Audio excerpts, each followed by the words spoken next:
In 1910, a photograph captured something that would haunt historians and collectors for over a century. A young mother, barely clinging to life, holds her 6-month-old baby in what would become her final portrait. But it wasn't the tragedy of a dying woman that made this image unforgettable. It was the expression on the infant's face, an impossible awareness, a knowing look that no child that age should possess. If you enjoy mysteries that blur the line between history and the unexplained, don't forget to leave a like. It really helps the channel grow.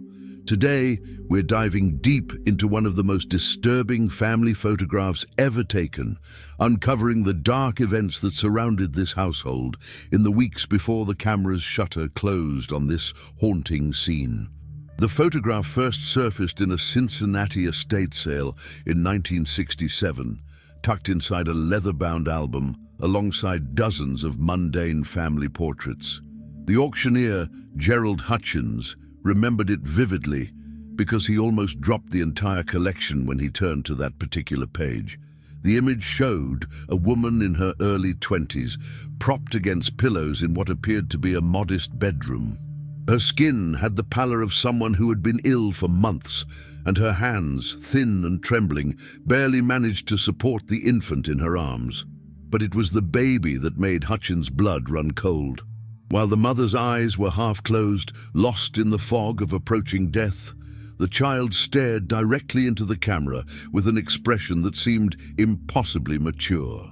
The eyes were wide, focused, and carried what Hutchins later described as a profound sadness that belonged to someone who had lived through wars, not someone who had barely lived through 6 months. The photograph was dated on the back in faded ink. April 14th, 1910, Marianne and Thomas. No last name. No location beyond a stamped mark from a photography studio in Charleston, West Virginia. Hutchins tried to research the image, but 1910 records from that region were sparse, and what little existed had been damaged in a courthouse fire in 1923. The photograph sold for $23 to a local collector named Patricia Voss, who would spend the next 15 years trying to uncover the story behind those haunting eyes. Voss contacted genealogists, historians, and photography experts. What she discovered was that post-mortem photography was common in 1910. Families would pose with deceased relatives as a way to preserve their memory in an era when photographs were rare and expensive. But this wasn't a post-mortem photograph. Medical experts who examined the image confirmed that the mother, Marianne, was still alive when the picture was taken, though likely only hours from death. Her chest showed the slight rise of shallow breathing, and her grip on the child, while weak, was active, rather than the stiff positioning used for corpses. The real mystery wasn't why the photograph existed. It was why it had been taken at that specific moment, and what exactly the baby seemed to be looking at. Because according to multiple photography historians, the camera used would have required several seconds of exposure time. For a 6-month-old infant to hold that intense, focused stare for that long was medically improbable. Babies that age couldn't control their facial expressions with such precision. Their eye movements were erratic, unfocused. Yet here was Thomas, perfectly still, perfectly aware, staring into something beyond the camera's lens. Voss enlarged the photograph and noticed something else. In the reflection of the bedroom mirror visible in the background, there appeared to be a figure standing in the doorway, someone who wasn't visible in the main composition. The figure was blurred, suggesting movement during the long exposure, but its posture suggested it was watching the scene unfold. When Voss showed this detail to a photography restoration specialist, the specialist refused to work on the image further, saying only that some photographs are better left alone. The first real breakthrough came in 1981, when a historical society in Charleston published a collection of recovered records from the 1910 census. Among them was a household listing for a Marianne Blackwood, age 23, husband deceased, 1 infant son. The address placed them in a boarding house on Summers Street, a neighborhood that had been demolished in the 1950s to make way for a highway expansion. The boarding house, according to old city directories, had been called the Ashford residence, and it had a reputation. The Ashford residence stood 3 stories tall at the corner of Somers and Lee Streets, a Victorian structure that had been converted into affordable housing for working-class families in 1898. By 1910, it housed 11 families in cramped conditions, shared kitchens, communal bathrooms, and walls so thin that neighbors knew each other's business whether they wanted to or not. Marianne Blackwood had moved into room 7 on the 2nd floor in January 1910, just 2 months after her husband Robert died in a mining accident outside Beckley. She had no family in Charleston, no support network, and an infant who required constant care. The boarding house ledger showed that she paid her rent through March, but by April, the landlady, Mrs. Catherine Ashford, had made a note that Marianne was gravely ill and unable to work. If you're finding this story compelling so far, leave a like and subscribe to the channel. It really helps me continue bringing you these incredible mysteries. What's fascinating about the Ashford residence is that it appeared repeatedly in Charleston's newspapers between 1899 and 1912, but never for anything good. 3 residents had died there under unclear circumstances. 2 children had gone missing from the building, later found wandering miles away with no memory of how they'd gotten there. And in 1906, a fire had started in the attic under circumstances that the fire marshal described as inconsistent with any known natural cause. Mrs. Ashford herself was a controversial figure. Widowed at 42, she ran the boarding house with strict rules and an iron will. Former residents, who were later interviewed by local historians, remembered her as cold and unnaturally interested in the personal affairs of her tenants. She kept detailed journals about everyone who lived under her roof, their habits, their visitors, their secrets. When the building was finally torn down in 1953, construction workers found dozens of these journals hidden in the walls, filled with observations written in cramped, obsessive handwriting. One entry from March 1910 mentioned Marianne directly. "The widow in room 7 grows weaker. She refuses the doctor I've offered. The child, however, thrives. He watches everything. I've never seen an infant so alert. When I enter the room, his eyes follow me. Yesterday, when I mentioned that his mother might not recover, the child began to cry. Not the usual infantile wailing, but a sound that seemed almost deliberate, as if he understood every word." Other residents remembered the baby as well. A woman named Sarah Drummond, who lived in room 9 directly across the hall, gave an interview to a Charleston newspaper in 1952, shortly before the building's demolition. She recalled that spring of 1910 vividly because of how disturbing the situation had become. "Marianne was dying of consumption," Drummond said. "We all knew it. The poor girl coughed day and night, but what bothered us wasn't her illness. It was the way her baby acted. He never cried the way babies should. When he made noise, it was only when something significant happened. One night, Mrs. Ashford was arguing with another tenant in the hallway, threatening to evict them. The baby started crying from inside Marianne's room, even though the conversation was being conducted in whispers. It was as if he could sense conflict, sense danger." Drummond also recalled the events of April 13th, 1910, the day before the photograph was taken. "I was returning from work when I passed Marianne's room. The door was slightly open, and I could see inside. She was sitting up in bed, which was unusual because she'd been bedridden for weeks. She was talking to the baby, but not in the way mothers usually talk to infants. She was speaking to him like he was an adult. She was saying, 'You need to remember this. You need to remember what happened here. Promise me you'll remember.'" When Drummond asked Marianne if she needed help, the young mother turned to her with tears streaming down her face and said, "He already knows. He's always known. I don't understand how, but he sees things we don't. He saw what happened to Robert. He saw what's in this house. April 13th, 1910, was unseasonably cold in Charleston. Temperature records show it dropped to 38 degrees that night, unusual for mid-April. Several residents of the Ashford residence later reported that the building felt even colder than the outside air, particularly on the second floor where Marianne's room was located.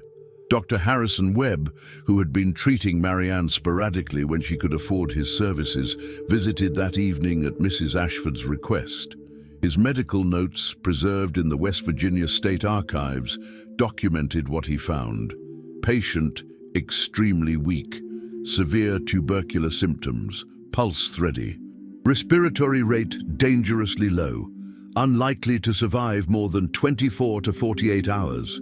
Recommended immediate hospital admission, but patient refused.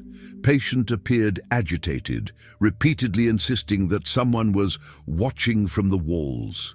Dr. Webb also noted something unusual about the infant. The child appears healthy despite the mother's condition. However, his behavior is markedly atypical. He does not engage in normal infantile behaviors, no cooing, no random movements. Instead, he remains eerily still, tracking movements in the room with his eyes in a manner suggesting cognitive awareness far beyond his age. When I approached to examine him, he began to cry, but ceased immediately when I stepped back. Most peculiar. Sarah Drummond wasn't the only person who heard strange things that night. A resident named Michael Chen, who worked night shifts at a nearby factory, returned home around 2 in the morning. He later told his daughter, who recorded his story in a family history project in 1968, that he heard voices coming from the second floor as he climbed the stairs. It sounded like multiple people talking in Marianne's room, Chen recalled. But when I stopped to listen, I realized it was just her voice, having a full conversation as if someone was responding. She would speak, then pause as if listening to a reply, then speak again. I thought maybe she was delirious from fever. But then I heard the baby make a sound, not crying, but a kind of murmuring that almost sounded like words. I know that's impossible. Babies that age can't talk, but I swear it sounded like he was trying to form words. Chen also reported seeing Mrs. Ashford standing motionless at the far end of the hallway, staring at Marianne's door. When he asked if everything was all right, the landlady didn't respond. She just continued staring, her face expressionless in the dim gaslight. Chen hurried past her into his own room and locked the door. The most disturbing account came from a 10-year-old girl named Elizabeth Porter, who lived with her parents in room 5. Elizabeth had developed a friendship with Marianne over the previous months, often visiting to help with the baby. On the night of April 13th, Elizabeth couldn't sleep. In a diary entry she wrote years later as an adult, she described what happened. I woke up around midnight and heard footsteps in the hallway. I opened my door just a crack and saw Mrs. Ashford walking toward Marianne's room, carrying something wrapped in cloth. She opened Marianne's door without knocking and went inside. I shouldn't have followed, but I was worried about Marianne and the baby. I crept down the hallway and listened at the door. Elizabeth's account continues. I heard Mrs. Ashford talking about a photograph. She was insisting that Marianne needed to have her portrait taken with the baby before it's too late. Marianne was crying, saying she didn't want to, that something was wrong with the house and she didn't want any record of her final days in that place. But Mrs. Ashford kept insisting, her voice getting sharper. Then the baby made a sound, and Mrs. Ashford went silent. I heard her say, "He knows, doesn't he? He's seen it." Marianne started sobbing harder, and I ran back to my room. Leave your comment about what you're thinking about this story so far. The next morning, April 14th, a photographer named James Whitmore arrived at the Ashford residence. Whitmore's business ledger, discovered in an antique shop in 1995, showed that he had been paid in advance by Mrs. Ashford to take the portrait. The entry noted, "Special session, room 7, Ashford residence, subject in poor health, quick session required." Dill. Whitmore later told his assistant that the session was the most uncomfortable of his career. According to notes his assistant kept, Whitmore said the room felt oppressively wrong, that the mother barely had the strength to hold the child, and that the infant's behavior was unnatural and deeply unsettling. He took only one photograph.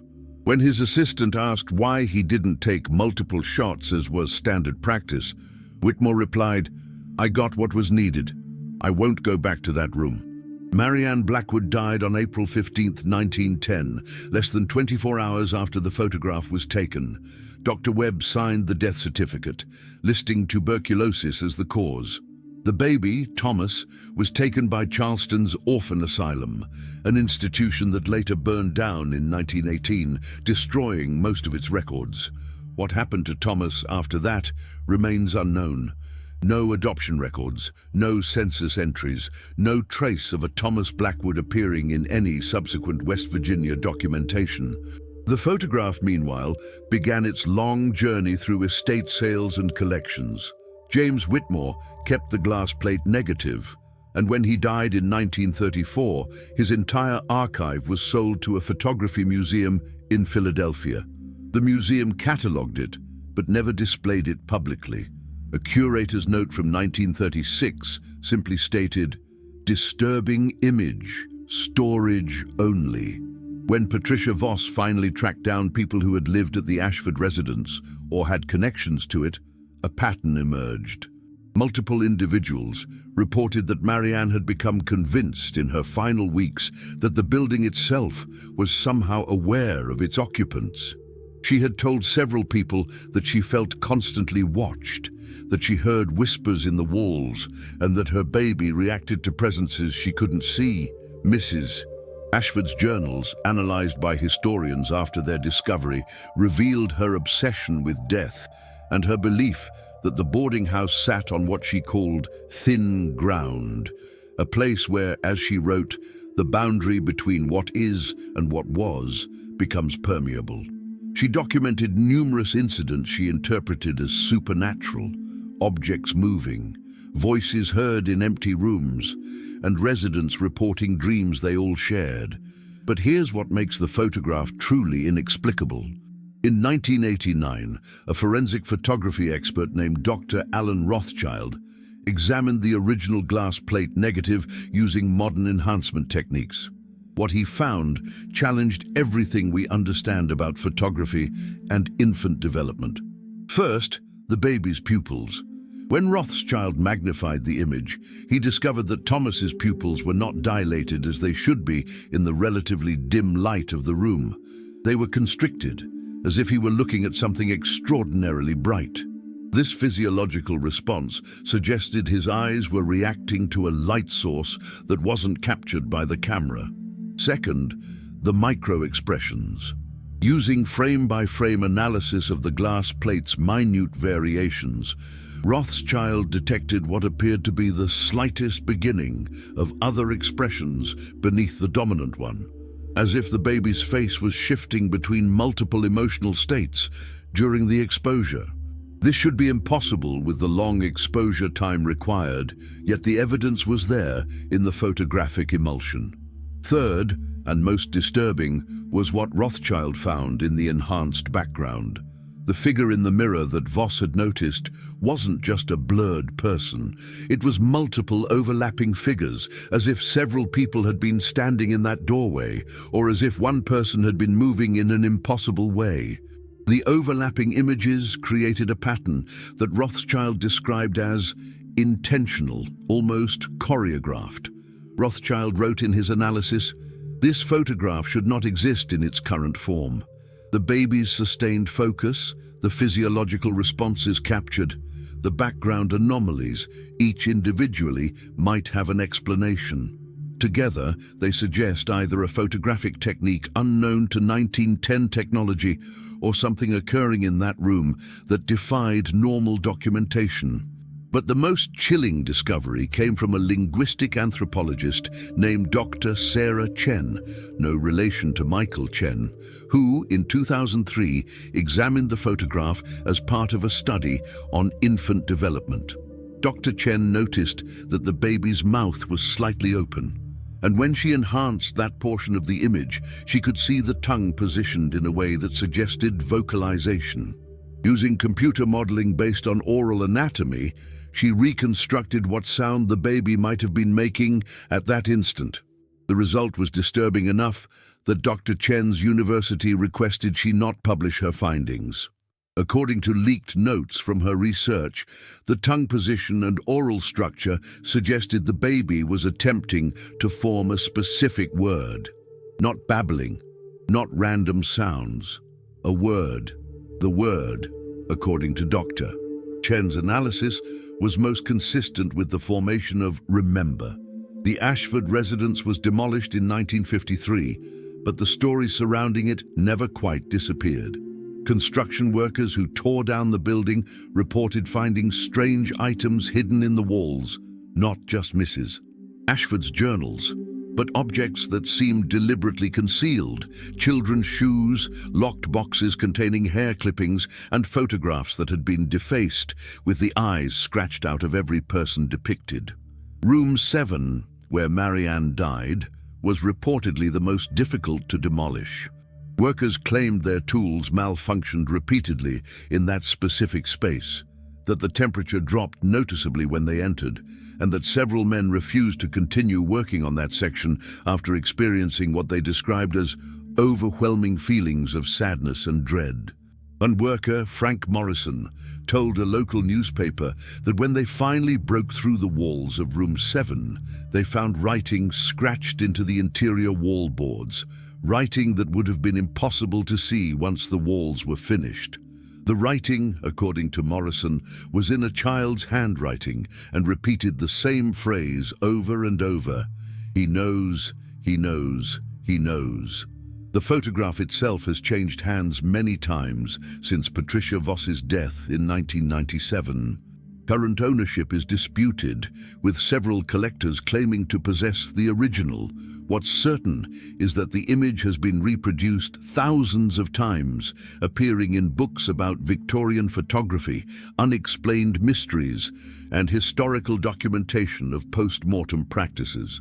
But something strange happens to people who spend too much time studying the photograph. Multiple researchers have reported similar experiences: dreams about the Ashford residence, visions of a young woman trying to warn them about something, and an inexplicable sense that the baby in the photograph is somehow aware of being observed, even now, more than a century later. Dr. Rothschild, who conducted the forensic analysis, stopped researching the image after 6 months. In a private letter to a colleague, he wrote, "I've examined thousands of historical photographs. This is the only one that I feel examines me back. I've started dreaming about that room, about that mother holding her child. And in my dreams, the baby turns his head toward me and tries to tell me something. I wake up every time before I can hear what he's saying." Patricia Voss's research notes, donated to the West Virginia State Archives after her death, contain increasingly erratic entries in her final years. She became convinced that Thomas Blackwood had survived into adulthood and that he had lived under different names, always moving, never settling. She claimed to have found census records, military enlistment papers, and death certificates that might match him, but the connections were tenuous at best. More intriguingly, Voss documented several instances of people claiming to have encountered an elderly man who told them about a photograph of himself as a baby. A photograph he described in exact detail, down to the positioning of his mother's hands and the reflection in the mirror. These accounts came from different states, different decades, but the description never varied. The man, according to these witnesses, always said the same thing: "I remember that day. I remember everything. That's why I can't stop moving. It's still watching." The historical record offers no definitive answers. Robert Blackwood died in a mining collapse on December 3, 1909. That much is documented. But the circumstances were unusual. According to the mine accident report, Robert and 3 other men were working a section of the mine that had been declared unsafe. They had been ordered by the mine supervisor to extract remaining coal despite the risk. The collapse occurred suddenly, with no warning tremors or structural signs. What makes this relevant is a detail found in Robert's personal effects, returned to Marianne after his death. Among his belongings was a letter he had written but never sent, dated November 30th, 1909, 3 days before he died. The letter, preserved in a local historical society's collection, was addressed to Marianne and contained a disturbing passage. "Something is wrong at the boarding house where you're staying. I don't know how to explain it, but I feel it every time I come home. The way that landlady watches you, the way the other residents seem frightened. Last week, when I was holding Thomas, he looked at me in a way that made my blood run cold. It was like he was trying to warn me about something. I know that sounds mad. He's only a few months old. But Mary, I swear he knows something we don't. After this shift, I'm taking you both away from there. We'll find somewhere else, somewhere safer." Robert never made it home to move his family. If you enjoyed this investigation into one of history's most haunting photographs, leave a comment below. I'd love to hear your theories about what really happened in room 7. The photograph remains an enigma. Was it simply a dying mother's final portrait with her child, made unsettling by the primitive photography techniques and our modern interpretation? Or did something occur in that Charleston boarding house in the spring of 1910? Something that an infant, with his unformed understanding of the world, could perceive more clearly than the adults around him. The baby's expression offers no comfort, only questions. What did Thomas Blackwood see that day? What was he trying to remember? And why does his gaze, captured over a century ago, still feel like it's looking at something just beyond our perception? Something that was there in that room, watching, waiting, as the camera's shutter closed on a moment that should have been merely sad, but became something far more disturbing. Medical professionals confirm that 6-month-old infants cannot sustain focused attention, cannot understand abstract concepts like death, and certainly cannot form intentional facial expressions that convey complex emotions. Yet, there is Thomas, staring into the camera with an awareness that shouldn't exist, held by a dying mother who spent her final hours insisting that her child knew things impossible for him to know. The photograph asks us to consider what lies beyond the edges of rational explanation. Not the supernatural in the fantastical sense, but the possibility that reality contains layers of perception we've barely begun to understand, and that sometimes, in moments of profound transition between life and death, those layers become briefly, terrifyingly visible. Thomas Blackwood would be 115 years old now if he survived. No records confirm his death, no records confirm his life beyond that day in April 1910. He exists only in that photograph, forever 6 months old, forever holding that impossible expression, forever watched by something we cannot see, but that he, perhaps, could. The photograph hangs somewhere, or sits in someone's collection, or rests in an archive storage. And if the accounts are to be believed, that baby is still watching, still remembering, still trying to tell us something about what he saw in room 7 of the Ashford residence on a cold April day when his mother held him one final time. Some mysteries are meant to be solved, others are meant to remind us that the world contains more than we can explain, more than we can understand, and sometimes, just sometimes, more than we should try to see. If you haven't already, subscribe to the channel and hit the notification bell so you don't miss future investigations into history's most compelling mysteries. Thanks for watching, and I'll see you in the next video.